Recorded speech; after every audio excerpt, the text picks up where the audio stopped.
el pan tiene proteína porque le echan sí huevo, le echan leche, sí, pero dejémonos solamente con el carbohidrato, para no confundirlo tanto. El pan estaba con mermelada. ¿La mermelada qué cosa es? Carbohidratos. Simplemente carbohidratos. ¿Sí? Tienes fructosa, tienes glucosa o sacarosa, mejor dicho. ¿Estamos de acuerdo? De manera que ese pan ingresa en mi organismo. Muy bien, ¿qué cosa sucede? ¿En la cavidad oral pasa algo? Sí. Hay enzimas que actúan a nivel de la cavidad oral. Después pasan hacia el estómago. ¿Qué pasa? Nada. ¿Por qué? Porque en el estómago, ¿sí?, las enzimas son inhibidas ¿por quién? Por el ácido clorhídrico. Después pasa al intestino, ¿correcto? Y hay una serie de procesos que los veremos cuando hablemos de carbohidratos. ¿Bien? Entonces, la bioquímica se encarga justamente de todo ello. Es decir, ¿qué pasó con ese pan con mermelada que me he comido? Ha llegado a mi intestino y cómo ingresa al enterocito. Ya lo vamos a ver cuando veamos carbohidratos, que ese pan que les he comentado, que termina finalmente en el intestino, pan con mermelada, ojo, ¿cierto? Tienen solamente tres, se queda convertido en tres cosas. Glucosa, ¿qué más? ¿Alguien sabe? Fructosa y galactosa. Son los tres únicos productos que quedan después de haber ingerido todos los carbohidratos habidos y por haber. Profesor, ¿y la leche que tiene carbohidratos? En eso queda convertido. Eso hace la bioquímica. Y una vez que está en el enterocito, ¿hacia dónde y cómo? Es decir, primero, ¿cómo entró el enterocito? Bueno, entra por esta materia, esta es la otra. Y de ahí, ¿cómo pasa hacia el otro lado? Pasa de esta forma. Eso hace la bioquímica. Y de ahí, de ahí va por tal vía hacia el hígado. Y de ahí hacia tejidos periféricos. ¿Hacia dónde? Músculo, corazón, cerebro. ¿Estamos bien? Eso es la bioquímica. La transformación metabólica de dichos componentes. ¿Cuáles son los retos de la bioquímica?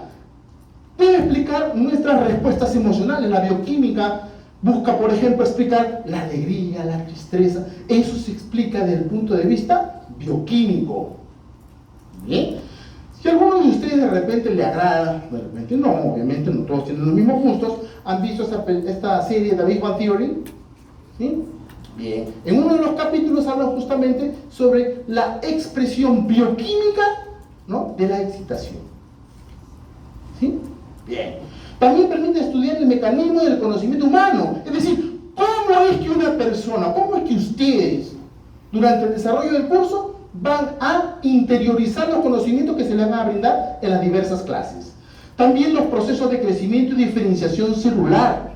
¿Bien? Asimismo, busca explicar a nivel molecular diversas enfermedades. Por eso, ¿se acuerdan cuando yo les decía? La bioquímica permite explicar cómo se desarrolla la diabetes. Perfecto. ¿Quién es el responsable de que GLUT4 no se movilice? El problema está a nivel de membrana celular, ¿cierto? Porque hay un receptor de la insulina que se va a fosforilar de forma inadecuada y que ulteriormente lo trasloca GLUT4 hacia membrana celular. Eso es en resumidas cuentas. ¿Hay más detalles? Claro que sí. Hay más detalles, eso no es todo. Eso es una visión muy somera de una explicación de una resistencia a la insulina, ¿de acuerdo? Y, como les digo, esa explicación lo da la bioquímica a nivel molecular. Y también contribuye con otras ciencias al desarrollo de la biotecnología. Y el desarrollo de la biotecnología va a permitir, por ejemplo, en la época de la pandemia, permitió la producción de las vacunas antivirales. ¿De acuerdo?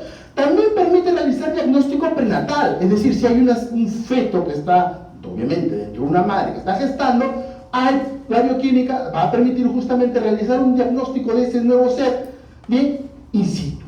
También permite realizar terapia genética y la producción de algunas sustancias terapéuticas, fármacos. Porque los fármacos hoy en día son diseñados justamente con esa finalidad, tomando de la bioquímica con la finalidad de ver cómo bloquea de alguna manera, y lo vamos a ver más adelante, algunos fármacos específicamente diseñados con esa finalidad. que son algunos de los más mencionados hoy en día, el famoso sustrato suicida. Bien, vamos a ver, hay más adelante información respecto a ello. También la producción de antibióticos, ¿cierto? Hablando, disculpen ustedes, regresemos a la producción de sustancias terapéuticas. El inhibidor del 22 y beta-metilglutalicoenzima reductasa, ¿estamos bien? Ese de ahí, ¿para qué sirve? ¿No lo han escuchado nunca? Es un fármaco. Perdón, claro, el quinil es un fármaco. Es el responsable de la síntesis de colesterol. ¿Quiénes actúan a ese nivel? Las estatinas. Las estatinas lo que hacen es inhibir esa enzima que se le he mencionado. ¿Bien? Y después tenemos, obviamente también, creo que no es mucho de su interés, pero también es importante que sepan que la bioquímica está relacionada con la producción de alimentos transgénicos. Bien, acá simplemente para ver los premios Nobel del año 2021, David Julius y Arden Patautopia, bien, el primero es un norteamericano, ¿cierto? Y el segundo es un libanés. ¿Bien? Ahí están los motivos por los cuales ellos ganan el premio Nobel en aquella oportunidad. Acá tienen ustedes, al siguiente año, gana Svante Pavo, ¿cierto? Que reveló las diferencias genéticas que distinguen a todos los humanos vivos de los homínidos extintos. ¿Estamos bien? ¿Listo? Ahora sí, vayamos a ver entonces qué son las enzimas. Es algo que de repente desde el colegio ya nos han interiorizado los profesores, ¿no? ¿Qué son las enzimas? Son proteínas, ¿no? Todas las enzimas son proteínas, pero no todas las proteínas son enzimas, repiten algunos profesores en el colegio. ¿Bien? Muy bien, entonces estas enzimas son compuestos de naturaleza proteica que lo que buscan es acelerar las reacciones químicas, pero ojo, en ese proceso de acelerar las reacciones químicas no modifican la energía libre también, ni tampoco modifican, la constante de equilibrio de esa reacción. Esa es la característica de toda enzima. Ahora, la clasificación según la Unión Internacional de Bioquímica y Biología Molecular dice que las enzimas se clasifican en oxidorreductasas, transferasas, hidrolasas, liasas, isomerasas y sintetasas. ¿Qué características tienen? Una de las que les dije que se viene desde mucho tiempo atrás enseñando, la naturaleza de esta, ¿no? Son de naturaleza proteica. Les acabo de mencionar hace unos instantes estas dos de acá, ¿cierto? Que son también características. No modifican el cambio de energía libre de la reacción y tampoco modifican la constante de equilibrio. Un aspecto sumamente relevante es que en este proceso, ¿estamos bien? En este proceso en el que las enzimas catalizan reacciones, ¿sí? ¿Qué sucede? Las enzimas no se consumen, ¿estamos bien? Ni,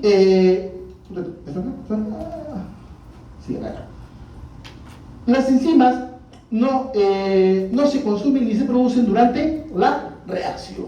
¿Estamos bien? Entonces, tienes enzima más sustrato, la parte intermedia que es, se forma un complejo que se denomina enzima-sustrato, y después tienes enzima más producto.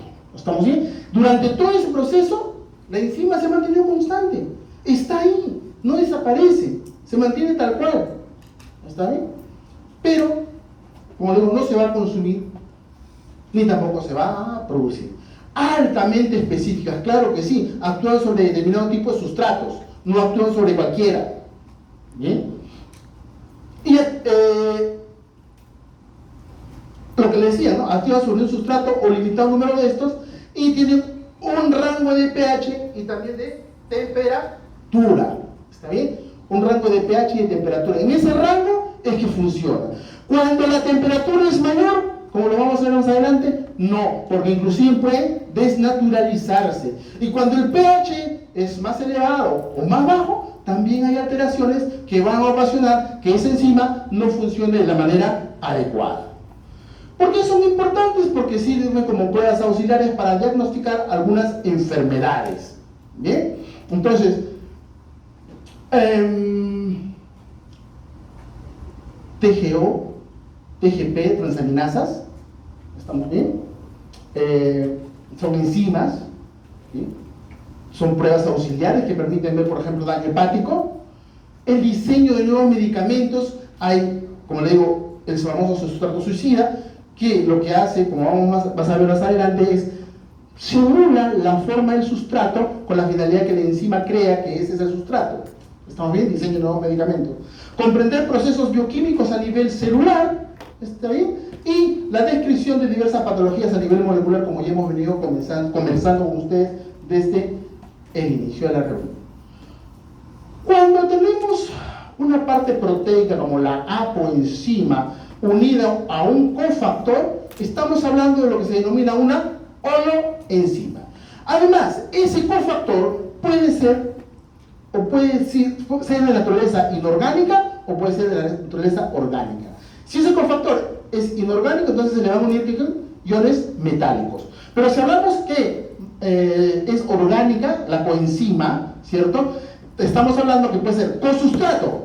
Si la interacción es débil, el gramo de grupo prostético cuando el enlace es covalente. Química, característica del enlace covalente.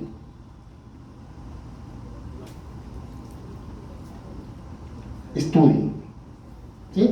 Porque ese es un conocimiento previo que ustedes han debido traer. ¿Estamos bien? Busquen, por favor, cuáles son las características de un enlace covalente. Ese es un conocimiento que ya viene de atrás. Es como cuando ustedes pasen a fisiología y les salen sobre el metabolismo de carbohidratos y ustedes no sepan. Tienen que estudiar, ¿sí? Acá tenemos, miren ustedes, el sustrato, la enzima y el cofactor. ¿Está bien? Acá tenemos la apoenzima, que es la porción proteica, ¿sí? Y después tenemos la holoenzima, que no viene a ser sino la apoenzima, que se ha unido al cofactor y eso ha permitido justamente que se una el sustrato.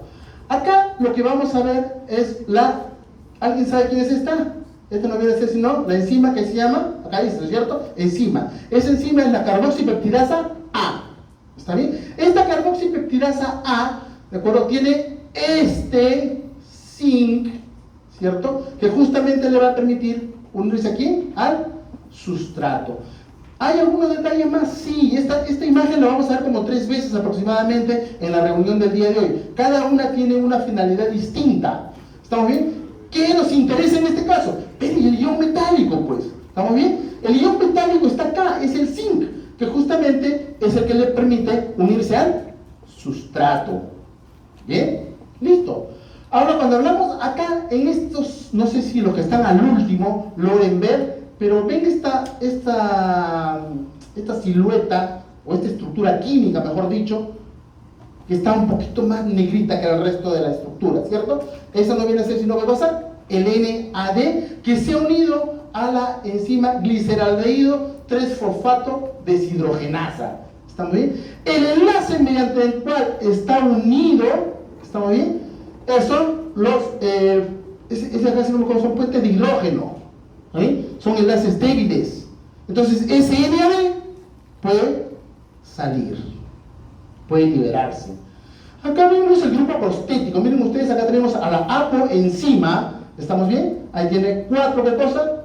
4 cadenas proteicas y acá está el cofactor, que es un grupo hemínico, ¿sí? Este cofactor es el que se va a unir, ¿cierto?, a cada una de estas cadenas. Ahí ven, no sé si logran ver, se logra ver de manera muy tenue, pero acá hay uno, acá está el otro, la tercera, y acá está el otro que es el cuarto. ¿Estamos bien? Se unen a estas cadenas y se forma la holoenzima. ¿Estamos bien? Se une el cofactor aquí a una apoenzima, este grupo prostético.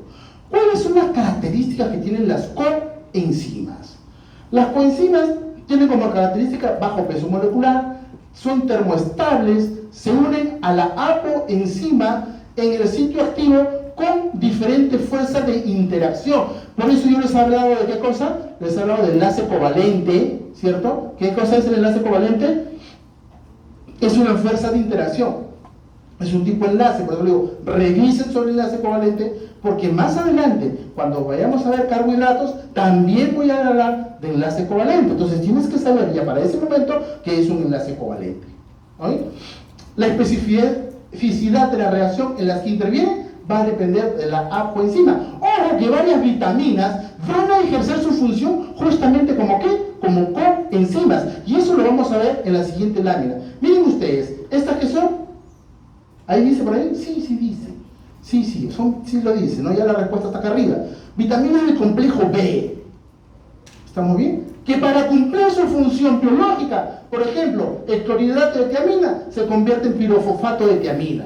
La riboflavina se convierte en flavin dinucleótido o flavin mononucleótido. La niacina en NAD y NAD fosfato. Y la vitamina B6 en, ¿qué se convierte? ¿Alguien sabe qué es PAL? ¿Ah?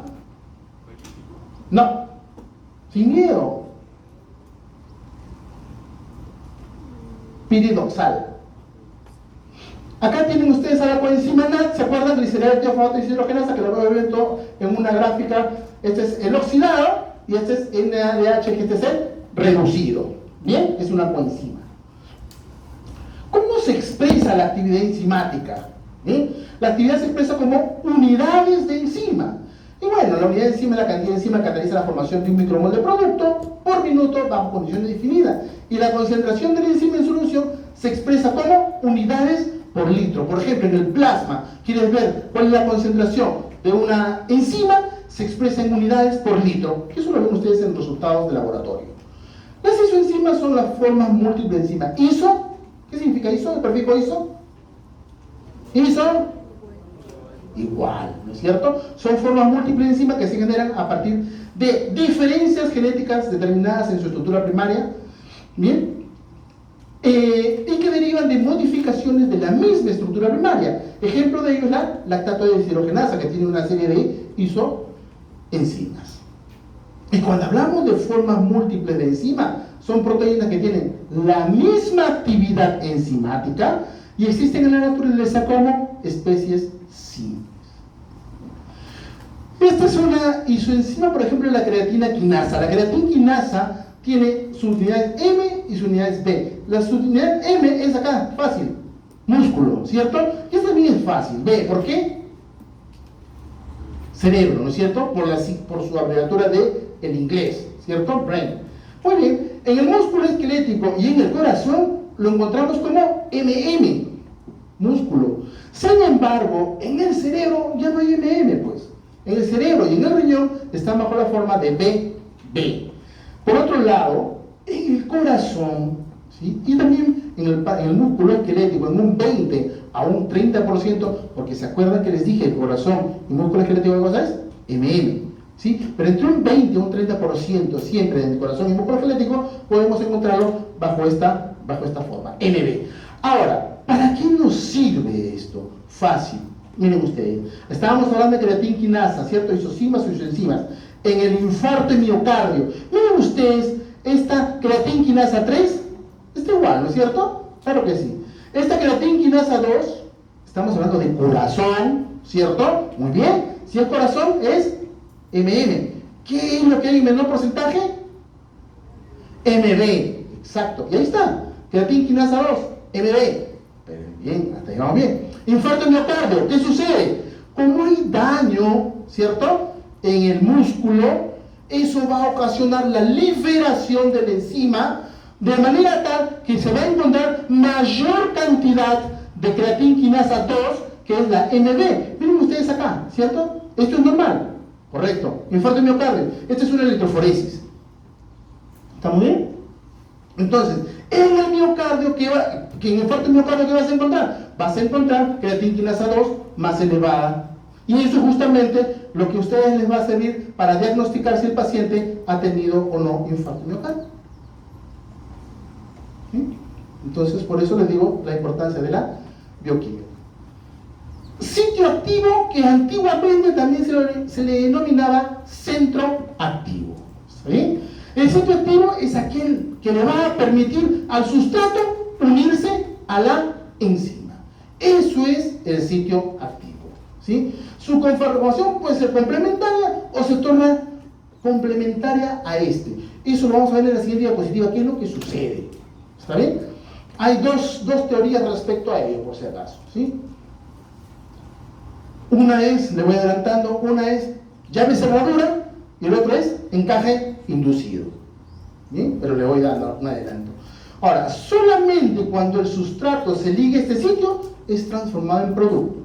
Cuando lo vemos como un gráfico, vemos como que un semicírculo, digamos, o un espacio, y encaja exactamente todo el sustrato. Pero no es que tiene que encajar todo el sustrato, es una parte de él el que interacciona con el sitio activo y sí que al final produce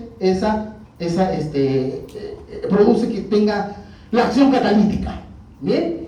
Tiene una disposición tridimensional con los grupos R de los aminoácidos, interaccionan con el sustrato. Algo que habíamos mencionado al principio de la reunión del día de hoy, hablábamos sobre especificidad enzimática, principal característica de las enzimas, y está determinado por qué. Por los grupos funcionales de la enzima, los grupos funcionales del sustrato, ¿está bien? Porque acuérdense que les dije que no es que todo entre en contacto, no es como los gráficos, ¿cierto? Que nos muestran que entra el sustrato en contacto totalmente con el sitio activo y la reacción tiene lugar. Eso es en el gráfico. Pero en la realidad, lo que van a estar comprometidos en esa unión son los grupos funcionales de la enzima, por eso son los que determinan la especificidad enzimática, los grupos funcionales del sustrato, cofactores para las enzimas que lo requieren, y la proximidad física, ojo, de los grupos funcionales. ¿Está bien? Entonces son los grupos funcionales los que van a entrar en contacto y los que van a hacer que tenga lugar esa reacción. Si no hay proximidad entre los grupos funcionales, no va a tener lugar la acción catalítica. Por ejemplo, si estamos hablando, como en el caso de la carboxipeptidasa A, recuerden ustedes un gráfico que les mostré antes, si ustedes ponen ahí una molécula de glucosa, no va a hacer absolutamente nada, porque los grupos funcionales de la glucosa no van a interaccionar con los grupos funcionales del sitio activo, por lo tanto, no lo va a metabolizar, no lo va a convertir, no va a haber un producto como consecuencia de ello. Y eso está justamente acá, miren. Acá, ¿se acuerdan ustedes que hace un instante les mostraba yo y hablaba sobre ello? Hace también un instante les mencionaba la carboxipeptidasa A. Acá dice enzima, muy bien. ¿Cuál es la enzima? Esta de acá. ¿Cuál es la enzima? Carboxipeptidasa A. Este es el sustrato, claro que sí. Acá tenemos el zinc que está, bueno, me voy adelantando un poco, pero ese es el que le va a ceder 2 electrones a este grupo. ¿Qué grupo es este? No. Escuché carboxilo por ahí. No es carboxilo. ¿El carboxilo cómo es? ¿Ah? Grupo carboxilo, ¿cómo es? ¿Ah? Por ahí escucho, pero tiene miedo. COOH, pues ese es carboxilo. ¿Acá hay COOH? No. Carbonilo, así es, carbonilo. Este zinc le cede 2 electrones al grupo carbonilo. ¿Estamos bien? Perfecto. ¿Qué más vemos acá? Vamos a ver, este sí es, ¿qué cosa? Ese sí es el carboxilo, COOH, que se va a unir a la arginina 145 de esta enzima. ¿Cómo se llama? ¿Cómo se llama la enzima? Carboxipeptidasa A.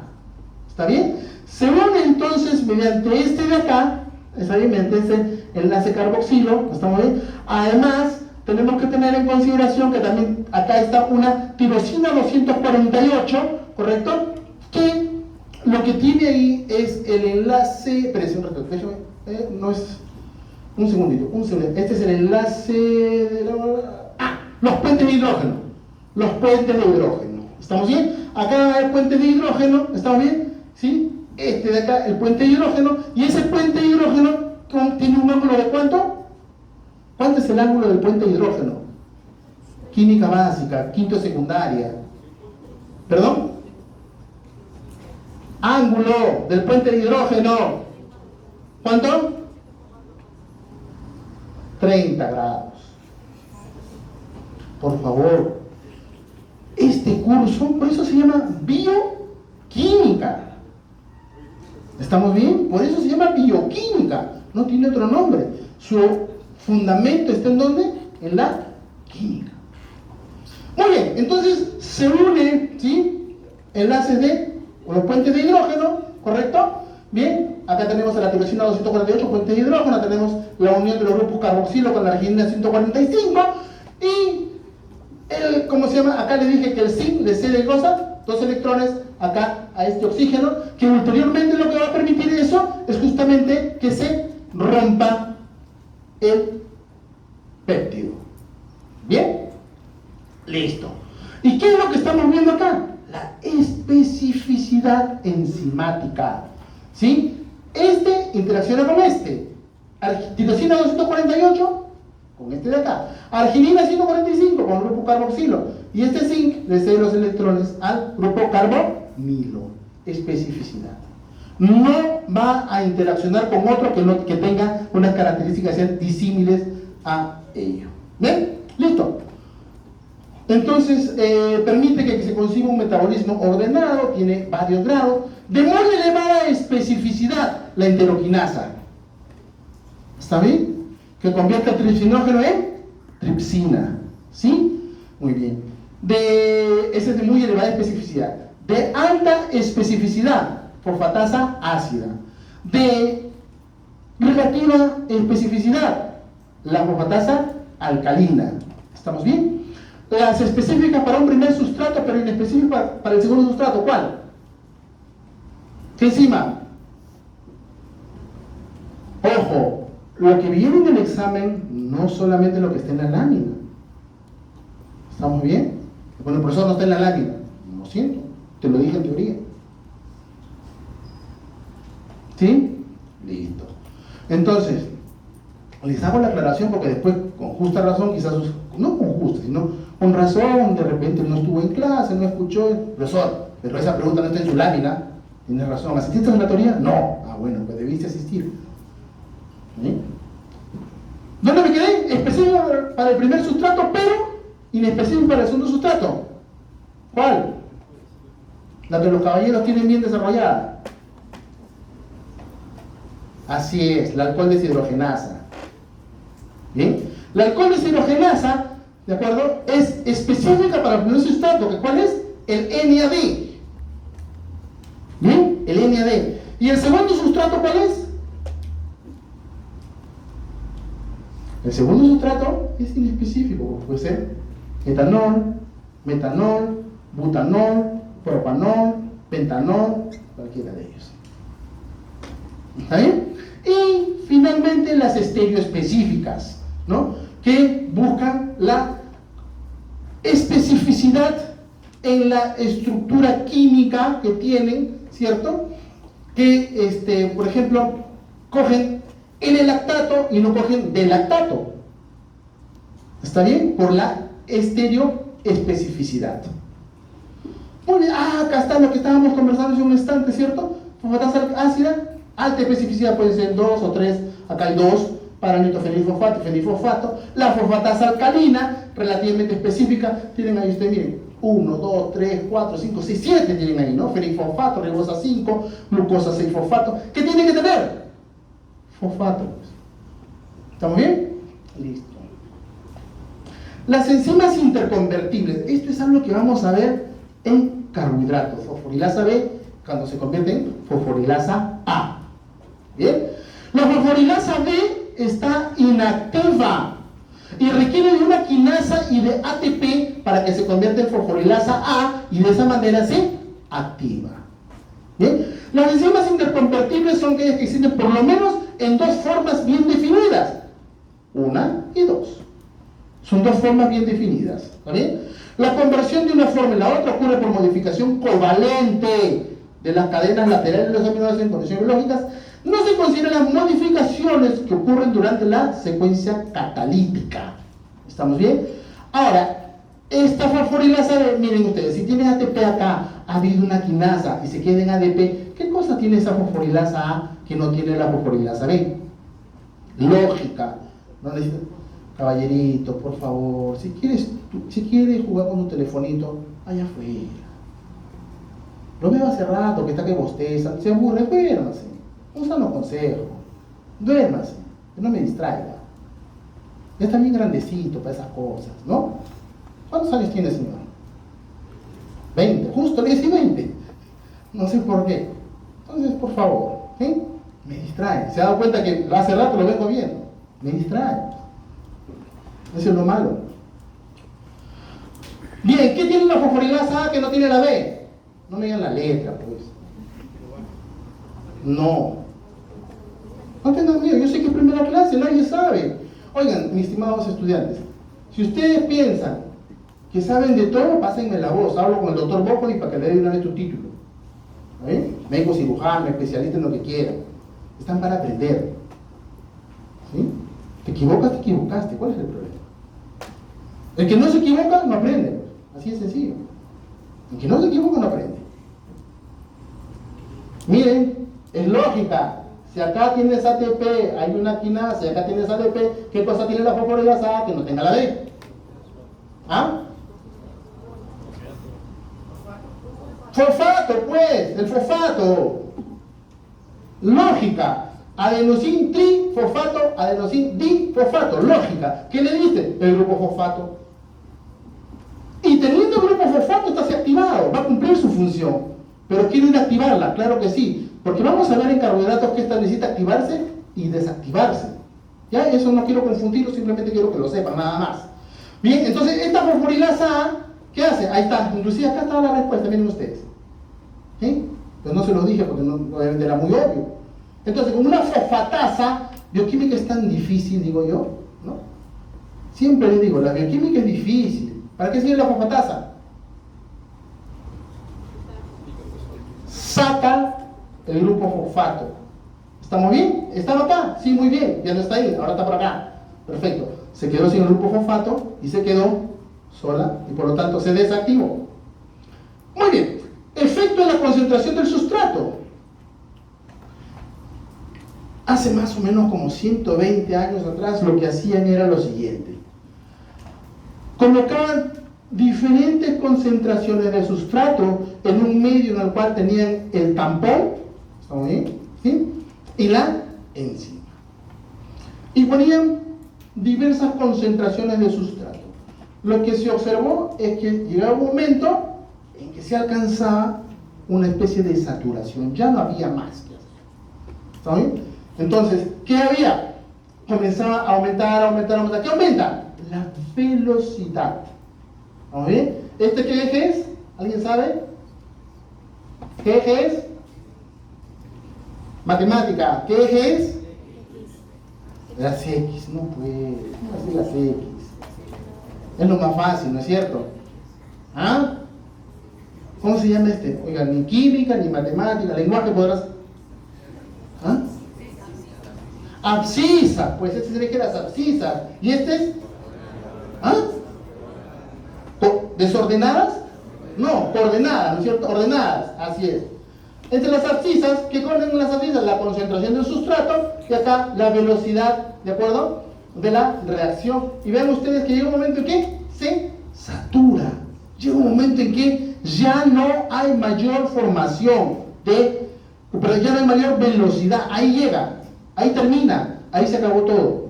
Estamos.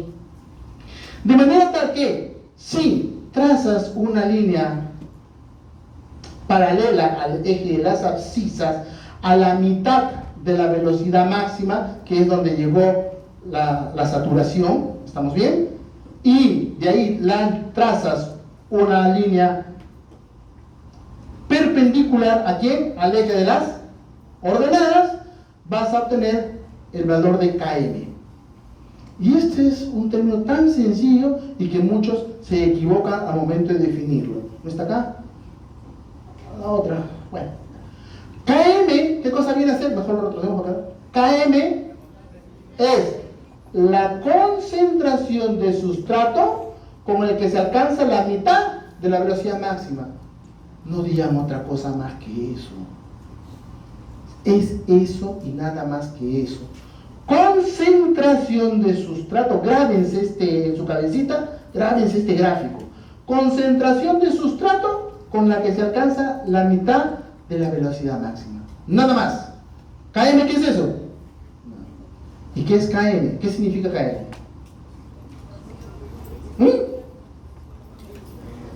No, ya está bien. La definición de Km es una cosa. La concentración del sustrato con la que alcanza la mitad de la velocidad máxima, ese es Km, claro que sí. Pero yo le digo, ¿qué significa Km? No defíneme Km. ¿Qué significa Km? Es cuando yo les pongo Km, una línea oblicua, H. ¿Qué significa Km, línea oblicua, H? Ah, significa kilómetros por hora. Ahí Km no significa kilómetros. Obviamente que no significa eso. ¿Qué es Km?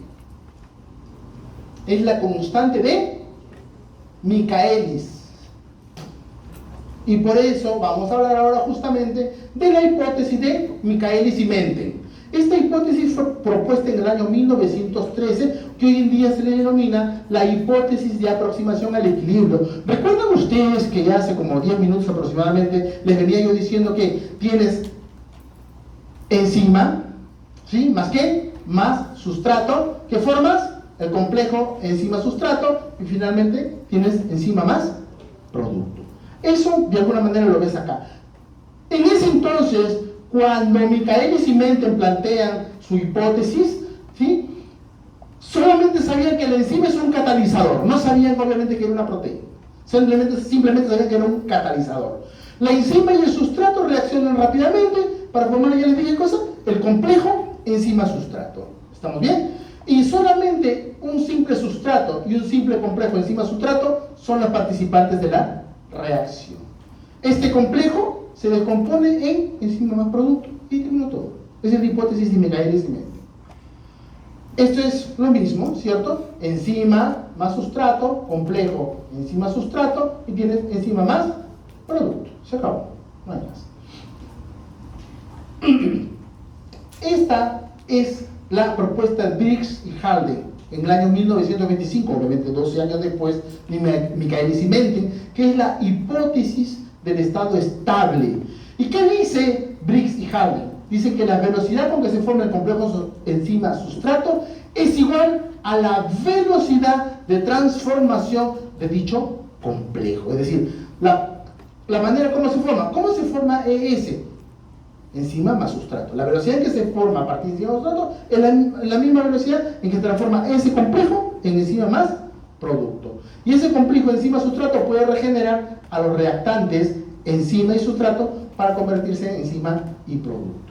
¿Bien? Esta es la ecuación de Michaelis y Menten, enzima sustrato, enzima más producto. ¿Estamos bien? Como pueden darse cuenta ustedes, la conversión de enzima sustrato en enzima sustrato es una reacción reversible. Sin embargo, la conversión del complejo enzima sustrato en enzima producto ya es irreversible. ¿Estamos bien? En esta se tiene que la enzima total es igual a la enzima más la concentración de enzima sustrato. ¿Estamos bien? Definición de Km, entonces la velocidad es igual a la velocidad por concentración de sustrato sobre Km más la concentración de sustrato. Sin embargo, si reemplazas esta B de acá por B max sobre 2, como lo haces acá, ¿sí? Y lo equiparas obviamente a esta otra parte de la ecuación, vas a tener finalmente, cuando se desarrolla o se resuelve, como ustedes quieran denominarle, esta fórmula, vas a obtener que Km es igual a la concentración del sustrato. ¿Está bien? Entonces, Km es la concentración de sustrato que corresponde a la mitad de la velocidad máxima, que es lo que yo les estaba mencionando ya hace algunos instantes, nada más. Pero esa ecuación que está dada por Michaelis y Menten no es tan fácil de explicarla, ¿de acuerdo? Por lo tanto, Langmuir y Park lo que hacen es convertir esa ecuación de Michaelis y Menten y hacen lo siguiente. Toman la inversa de la velocidad, que es igual a Km por velocidad máxima por concentración de sustrato, más 1 sobre la velocidad máxima, y esto, si ustedes se fijan con esto de acá, no viene a ser sino la fórmula de una, en matemática, esta es la fórmula de una recta. Entonces, Langmuir y Park toma inversa de velocidad, inversa de concentración de sustrato, inversa de velocidad máxima, ¿cierto? Y esta es la línea que se grafica, ¿sí? Es una línea recta. ¿Está bien? Entonces tienen ustedes acá el Km. Esta es la fosfatasa ácida de bajo peso molecular de hígado. Ustedes dirán, pero ¿para qué me importa a mí? Lo que quiero que ustedes se den cuenta acá básicamente es lo siguiente, miren ustedes. La velocidad máxima es casi parecida, ¿no es cierto? Tanto para cuando usas el nitrofenilfosfato como cuando usas el fenilfosfato. Muy bien, pero el Km no es igual. El resto, miren ustedes, por ahí van, ¿cierto? Pero el Km no es igual. Para el nitrofenilfosfato, el Km es 4 por 10 a la menos 5, pero para el fenilfosfato es 1.1 por 10 a la menos 3. Es una diferencia sustancial que existe entre uno y otro. ¿Cuáles son los factores que afectan a KM y a la velocidad máxima? A ambos. La naturaleza del sustrato, valor pH del medio de reacción y la temperatura. Ojo, que la concentración de la enzima afecta solamente a Vmax. Solamente a Vmax. ¿Ahí?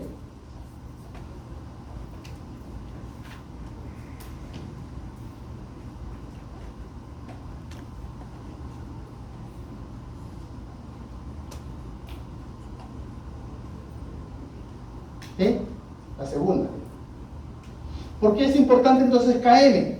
Porque permite establecer un valor aproximado de los niveles del sustrato intracelular. KM me permite saber cuánto sustrato hay al interior de esa célula. Permite comparar enzimas de diferentes fuentes. Yo puedo tener la enzima, esa mortasa ácida, por decirles, la puedo tener en caballo, la puedo tener en conejo, la puedo tener en perro, la puedo tener en humanos, ¿bien? Y ese KM me va a permitir justamente hacer una comparación entre ellas. Permite determinar la concentración de sustrato que es necesaria para medir, ¿qué cosa? La concentración de la enzima. Vayamos a ver qué es inhibición. Inhibición enzimática no viene a ser sino un proceso que disminuye la actividad de la enzima. Y es importante porque permite explicar los procesos de regulación metabólica. ¿Quiénes cumplen la función de regulación metabólica? Son las enzimas. ¿Qué enzimas? Alostéricas. ¿Estamos bien? Las enzimas alostéricas son las que cumplen esa función. Por eso que cuando quieren diseñar nuevos fármacos, acá está, buscan justamente a ese nivel cómo la inhibo esa enzima. Por ejemplo, si alguien ya en alguna oportunidad ha escuchado mis clases o ha estado en algún grupo, o sea, ya llevó el curso de alguna manera, bien, yo les hablo sobre una enzima que es la enzima Michi. ¿Cuál es la enzima Michi? ¿Cuál es la enzima Michi? La xantinoxidasa. ¿Estamos bien? La xantinoxidasa es una enzima que ulteriormente lo que forma es ácido úrico. Cuando bloqueas esa enzima, ya no se forma ácido úrico. ¿Qué fármaco cumple esa función? El allopurinol. ¿Estamos bien? El allopurinol lo que hace es inhibe xantinoxidasa. Al inhibir xantinoxidasa, ya no formas ácido úrico. ¿En qué pacientes usas allopurinol? En pacientes que tienen gota, que tienen hipoglucemia. ¿De acuerdo? Listo. Entonces, para eso es importante la inhibición enzimática. La inhibición enzimática puede ser entonces de tipo reversible e irreversible. Si hablamos de la reversible, que eran importantes hace muchos años atrás, hablamos de la competitiva, la no competitiva y la acompetitiva.